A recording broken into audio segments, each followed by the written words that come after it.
Alhamdulillah wa syukurullah wa la hawla wa la quwwata illa billah. Asyhadu an la ilaha illallah wahdahu la syarika lah wa asyhadu anna Muhammadan abduhu wa rasuluhu. Allahumma shalli wa sallim wa barik ala nabiyyina Muhammadin wa ala alihi wa sahbihi ajma'in. Subhanaka la ilma lana illa ma 'allamtana innaka antal alimul hakim. Rabbi shrah li sadri wa yassir li amri wahlul 'uqdatam min lisani yafqahu qawli. Amma ba'd. Wa qala ta'ala fi kitabil karim. A'udzu billahi minasy syaithanir rajim. Ya ayyuhalladzina amanu taqullaha haqqa tuqatih wa la tamutunna illa wa antum muslimun. Shallallahu alaihi wasallam. Bapak-bapak, ibu-ibu, saudara-saudara yang saya hormati, marilah kita senantiasa memanjatkan puji syukur kepada Allah Subhanahu wa taala yang senantiasa melimpahkan berbagai macam nikmat kepada kita dan keluarga kita. Pertama, nikmat iman, nikmat untuk bisa bertakwa kepada Allah Subhanahu wa taala sesuai dengan kemampuan yang Allah berikan kepada kita masing-masing. Semoga kita senantiasa bisa meningkatkan ketakwaan kita sebagaimana tadi kita ajarkan untuk melaksanakan sholat malam secara berjamaah. Semoga semuanya mendapatkan rahmat, barokah dan ampunan dari Allah Subhanahu wa taala. Amin. Shalawat dan salam semoga Allah curahkan kepada junjungan Nabi Muhammad SAW dan keluarganya, dan semoga kita semua kelak mendapatkan syafaat dari beliau yang merupakan pemimpin umat manusia, Rasul yang terakhir yang sangat mencintai umatnya. Dengan kecintaannya beliau akan meningkatkan ampunan dan pemaafan dari Allah Subhanahu wa taala kepada umatnya, sehingga semua umatnya diharapkan oleh Rasulullah masuk dalam surga, tempat yang penuh kenikmatan dan kekal abadi. Maka banyaklah kita untuk bersolawat kepada beliau. Jamaah yang dimuliakan oleh Allah Subhanahu wa taala, pada malam Selasa yang lalu saya telah membahas bagaimana karakter dan pola hidup bagi Rasulullah dan para sahabat-sahabat yang telah pernah menjabat sebagai khalifah, pemimpin tertinggi dalam negeri Islam, negeri yang damai, sejahtera, adil dan makmur, baldatun thayyibatun wa rabbul ghafur, negeri yang selalu dapat ampunan dari Allah, sehingga rahmat dan barokah limpah bagi umat Islam pada hari ini. Tapi mereka hidup dan mengakhiri kehidupannya dalam keadaan sangat sederhana, yang memang tidak mungkin dilaksanakan oleh umatnya. Tetapi umatnya bisa belajar dari mereka, beliau-beliau, agar mereka pemimpin-pemimpin umat terutama dan umat Islam untuk senantiasa hidup qanaah, hidup tetap berusaha untuk menjadi orang yang sukses dalam hidup ini, karena memang dunia ini digelar oleh Allah, disediakan oleh Allah untuk kepentingan umat manusia. Orang Islam harus kaya, orang Islam harus pandai, orang Islam harus punya jabatan dan bisa memimpin negeri di mana mereka tinggal. Umat Islam jangan sampai meninggalkan generasi berikutnya dalam keadaan lemah pengetahuan, lemah ekonomi, lemah fisik, dan lemah dalam kekuatan berpolitik, berbangsa dan bernegara.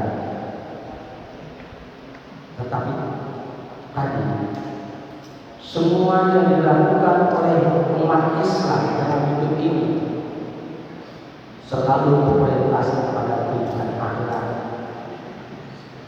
Semua yang telah Allah anugerahkan kepada kita, kepada umat Islam, digunakan semaksimal mungkin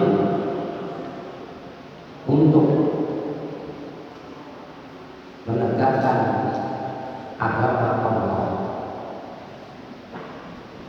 Jangan sampai umat Islam hidup seperti karakter dan perilaku kehidupannya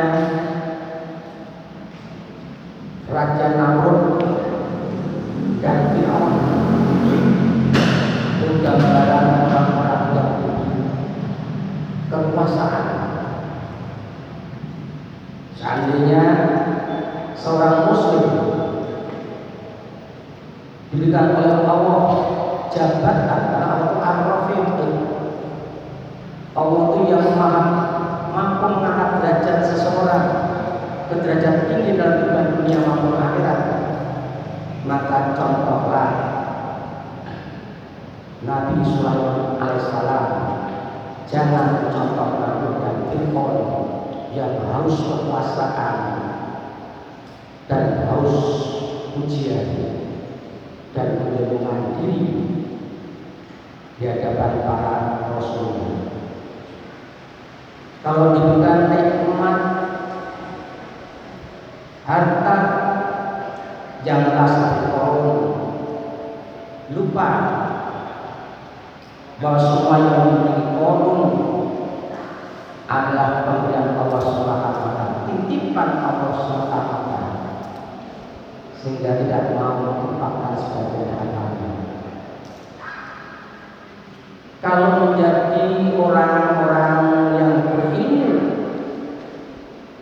baik itu ilmu agama maupun ilmu pengetahuan yang lain, karena sebanyak orang-orang yang berilmu itu adalah orang-orang yang ditunjuk oleh Allah untuk menuntun kaumnya, umatnya menjadi hidup yang sejahtera, terampil, hingga mencapai martabat yang unggul. Jangan sebaliknya, justru orang-orang yang berilmu membodohi orang-orang yang kurang ilmunya.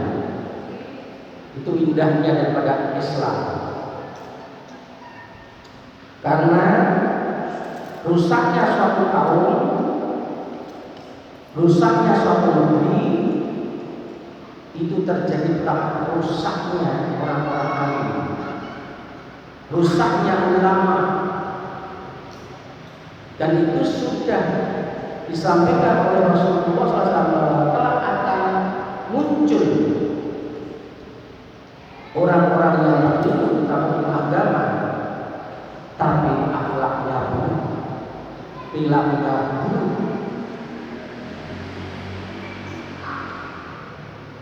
Dan rusaknya suatu negeri bila mana umarah pemimpin yang memegang tampuk pemerintahan rusak. Ketika terjadi kerusakan di tingkat atas, masyarakat kelas atas atau di kelas bawah, ulama diam, tidak mau menegakkan amar ma'ruf nahi munkar. Penjara sangat ditakuti, nggak diam di situ bahasa, sehingga mereka lebih berkuasa tugas melakukan kemaksiatan, bahkan kemaksiatan yang berdampak merugikan kehidupan umat di bawah, maka itu kehancuran suatu bangsa. Karena itu bapak-bapak, saudaraku yang seiman yang dimuliakan oleh Allah, untuk menjaga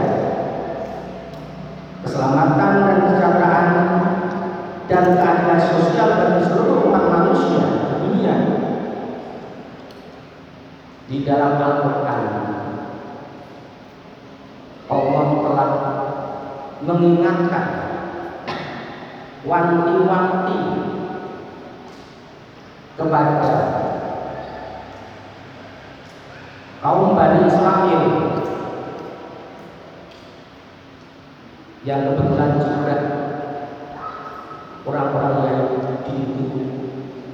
hidup juga di pasar Rasulullah Sallallahu Alaihi Wasallam. Di dalam surat Al-Baqarah ayat 40 Allah mengingatkan kepada mereka, wahai Bani Israel, ingatlah nikmatku, nikmat Allah di sini yang telah aku berikan kepada kalian. Bani Israel adalah bangsa yang maju, telah diberikan oleh Allah nikmat yang banyak, yang besar. Tidak semua bangsa diturunkan pemimpin-pemimpin umat yang langsung SK-nya ditunjuk oleh Allah. Kalau di Indonesia melalui pemilu, presiden diangkat oleh rakyat, termasuk anggota DPR, tingkat 1, 2 dan seterusnya diangkat oleh manusia. Tapi Bani Israel diberikan pemimpin yang langsung mengangkat Allah, bukan sembarang pilihan. Pasti manusia yang terbaik di saat itu, yang sebenarnya pasti bisa membawa umat itu menjadi umat yang baik, yang beriman, bertakwa kepada Allah, beramal mulia. Maka diingatkan, karena Bani Israel hancur sampai sekarang nggak punya negara. Israel itu bukan negaranya. Sampai sekarang Israel itu bukan negaranya, itu milik Palestina. Karena dikutuk oleh Allah. Karena ingkar dengan nikmat-nikmat Allah dan menjadi umat yang arogan, menganggap mereka bangsa yang superior, keturunan dari para nabi. Ini diingatkan oleh Allah. Dan nikmat dibebaskannya Bani Israel dari cengkeraman, penindasan, perbudakan dinasti Fir'aun yang ratusan tahun. Mereka menjadi bangsa budak yang tak punya daya apapun. Bahkan di luar, orang-orang Bani Israel, kalau seorang wanita lain laki-laki maka wajib dibunuh, termasuk Musa sendiri pada waktu itu disasar pembunuhan Fir'aun. Betapa kejamnya, betapa kejinya, tapi akhirnya dimerdekakan oleh Allah Subhanahu wa Ta'ala. Bukan di Palestina. Inilah yang diingatkan oleh Allah agar setiap bangsa, bukan hanya Israel saja, setiap banyak harus banyak bersyukur pada Allah pada ulama pada kita, pada manusia, termasuk bangsa Indonesia harus banyak bersyukur. Negeri mana yang lebih subur, lebih makmur, lebih besar, yang lebih banyak penduduknya, yang berpotensi untuk mengelola bumi ini, kecuali Indonesia.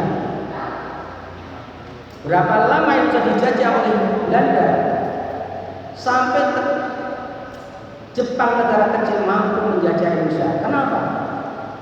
Waktu itu kita belum mengenal Islam dengan sebaik-baik Islam. Dan setelah sadar bahwa Islam adalah rahmatan alamin dan Islam membebaskan setiap bangsa untuk hidup merdeka, maka bisa berubah. Nah, ini diingatkan. Mari bangsa-bangsa ini kalau ingin menjadi bangsa yang baik, pelajari sejarah Bani Israel yang diingatkan oleh Allah agar mensyukuri nikmat yang telah Allah berikan. Termasuk kita sudah diberikan oleh Allah begitu lama dijajah oleh bangsa lain, dimunculkan tokoh-tokoh agama yang multi agama yang waktu terpaksa belajar di negeri Mekah, seperti Haji Ahmad Dahlan, Syekh Hasyim Asbari, Anwar Al-Bantani, Ahmad Khatib, dan banyak tokoh-tokoh Islam yang belajar agar apa? Agar mereka bisa menyampaikan kebenaran cahaya ilahi, agar bangsa itu bangkit dari keterpurukan.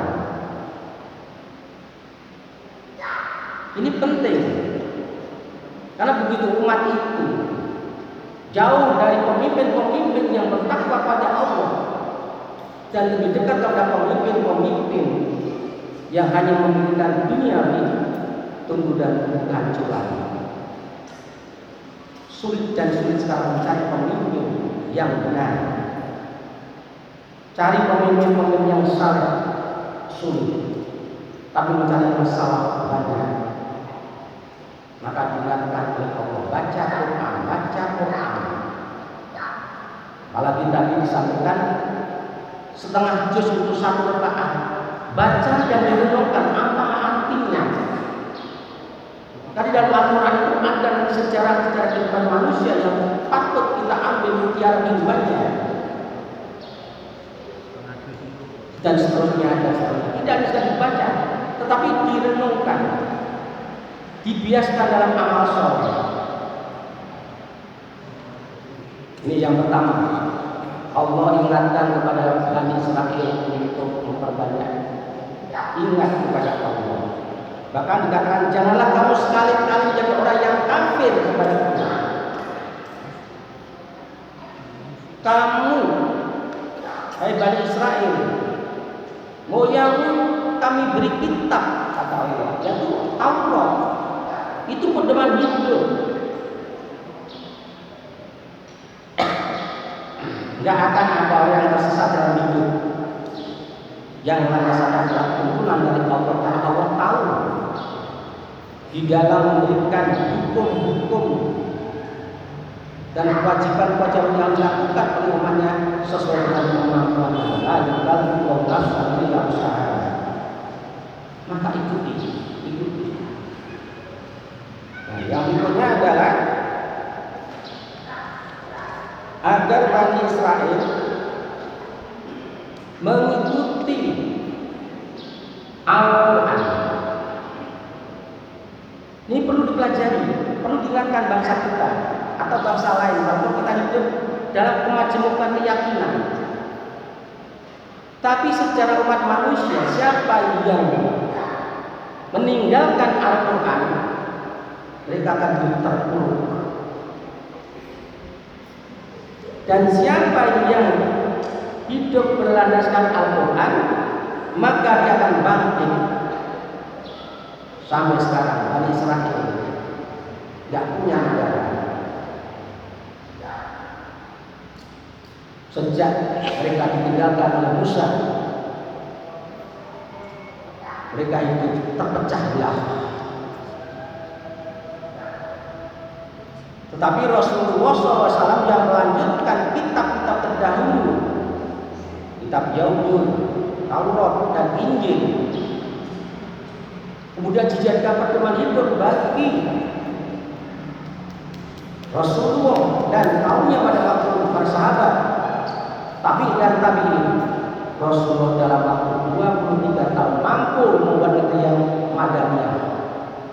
Semua sejahtera, baik yang muslim maupun non-muslim. Pada masa Rasulullah dan masa kekhalifahan, mulai Khalifah Abu Bakar Siddiq, Umar bin Khattab, Utsman dan Ali, semua orang yang hidup di daerah hidup sejahtera, termasuk yang di luar. Ini perlu kita renungkan. Maka dikatakan oleh Allah, ikutilah apa yang telah aku turunkan kepada kalian, yaitu Al-Quran, yang membenarkan kitab-kitab terdahulu, termasuk Taurat. Islam meyakini Taurat itu memang kitab Allah yang diturunkan oleh Bani Israel, oleh Allah. Kemudian dilanjutkan oleh Allah, disempurnakan dengan Al-Quran. Tetapi sekarang banyak orang melecehkan Al-Quran. Bahkan orang-orang yang menyampaikan Al-Quran kadang-kadang mendapatkan ancaman-ancaman karena dianggap keras. Pada semua nabi tegas tidak ada kompromi dalam menegakkan agama. Tapi dalam hal kehidupan bersama ada toleransi. Kalau agama, akidah tidak dikatakan tegas, buat apa Nabi Ibrahim harus dibakar? Buat apa Nabi Ibrahim harus dibakar? Karena menegakkan ajaran tauhid, menyembah Allah. Karena bumi itu milik Allah, bumi itu titipan Allah, diberikan kepada hamba-hambanya yang mau bertakwa dengan mendapatkan syahadat, atau sebaliknya, bumi itu milik Allah, diberikan kepada orang-orang kalau mereka tidak bertakwa tunggu kehancurannya. Ini yang perlu kita pahami, tegas. Kemudian buat apa Nabi Musa harus memperjuangkan Bani Israel dari penindasan Firaun dan menyelamatkan mereka? Kami dikejar sampai ke Laut Merah dan Firaun itu menenggelamkan. Hanya satu, menegakkan akidah. Mengapa Isa diangkat oleh Allah ke langit? Karena Isa mengajarkan sembahlah Allah Tuhanku dan Tuhan kalian. Tapi apa yang saja Instagram ada seorang mengatakan diri saya itu ateis itu. Awas sudah muncul kelompok-kelompok komunis membangkitkan dirinya. Walaupun dia menyatakan bahwa ketuhanan Yang Maha Esa melarang, tapi sila-sila yang lain membolehkan. Seakan-akan mereka berargumen. Karena sila yang kedua, manusia yang adil tidak beradab. Dan saya punya jawab, mereka tidak beradab. Orang ateis itu tidak beradab. Padahal manusia itu setiap orang mengenal Tuhannya, mengenal Tuhannya setiap orang. Karena tertutup oleh bisikan iblis, maka dia tidak beradab, tidak mengenal Tuhannya. Tidak manusia lagi. Imam tadi mengatakan balhum abdul. Mereka lebih hina daripada binatang. yang dibaca pakai bimbing tadi di rakaat pertama, tapi muncul orang-orang pandai yang duduk jabatan saya mengatakan orang ini sebelum hidup karena negara demokrasi. Memang itu usaha mereka agar komunis bisa kembali ke negeri ini menjadi diktator. Maka diingatkan oleh Allah, hai Bani Israel, kembalilah kamu kepada Al-Quran, ikutilah Al-Quran. Sekarang kita papang melengos, gak mau dengan Al-Quran. Mari masih hidup kesempatan kita kembali kepada Al-Quran. Dan yang ketiga, para ulama, para rahib, para pendeta, Bani Israel ingatkan, janganlah kamu menjual ayat-ayat Allah dengan harga yang murah.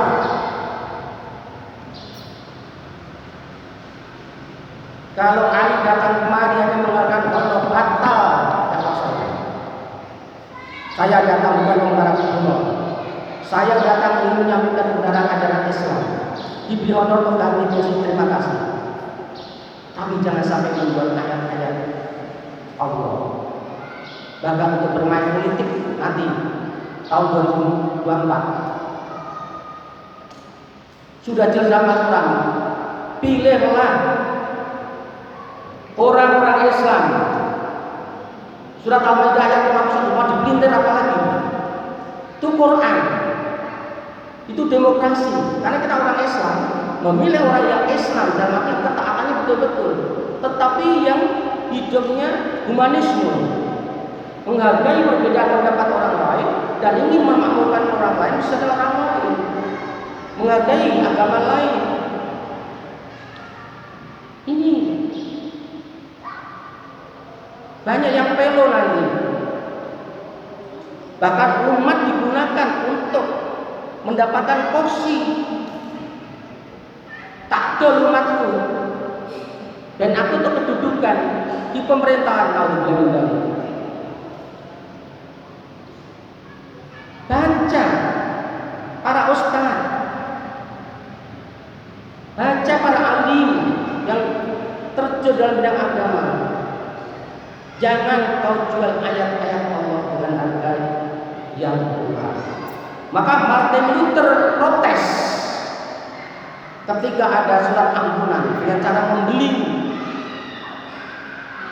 Kalau ingin mendapatkan ampunan dari Tuhan, maka belilah surat ini, bebas dari kamu. Maka Martin Luther protes karena surat dengan Taurat yang sebenarnya, bahwa hidup itu ada dunia, nanti juga akan akhir dan ada surga. Maka di nama muncul Kristen Protestan protes, ingin menggambarkan Taurat yang sebenarnya. Tapi justru sebaliknya kadang-kadang kita mengambil ajaran lain untuk dimasukkan ke dalam Islam. Wala tajul haqqa bil batil, dan jangan kamu campur adukan yang hak dengan yang batil. Yang batil tegas, yang benar tegas. Jangan kamu campur adukan hanya untuk mendapatkan simpati dari kelompok umat manusia tertentu, apalagi untuk mendapatkan upah yang tidak seberapa dibandingkan dengan nanti di akhirat dan surga. Maka ditampilkan oleh Allah dan Rasul, nek kowe pengen iman kuat, uripo kaya Rasulullah, tidak memperdulikan dunia lagi. Seperti Abu Bakar Siddiq, seperti Umar, seperti Utsman dan seperti Ali. Maka kamu akan menegakkan Islam dengan segala tegak sesuai dengan tuntunan para Rasul, para Nabi. Tapi kalau sebaliknya kamu akan mudah tergoda dengan kepingan-kepingan uang dan akhirnya kamu mendapatkan kursi panas seperti pengganti kursi di dunia dengan akhirat. Demikianlah bapak-bapak ibu-ibu yang dimuliakan Allah, intinya Islam mengedepankan hidup yang seimbang di depan dunia dan akhirat. Alangkah baiknya kalau kita bisa meninggalkan anak cucu kita kuat dalam segalanya, terutama kuat dalam rezeki, sehingga bisa menginfakkan sebagian hartanya untuk perjuangan Islam. Marilah kita berdoa doa majelis. Bismillahirrahmanirrahim. Subhanallahumma wa bihamdika asyhadu an la ilaha illa anta astaghfiruka wa atubu ilaik. Assalamualaikum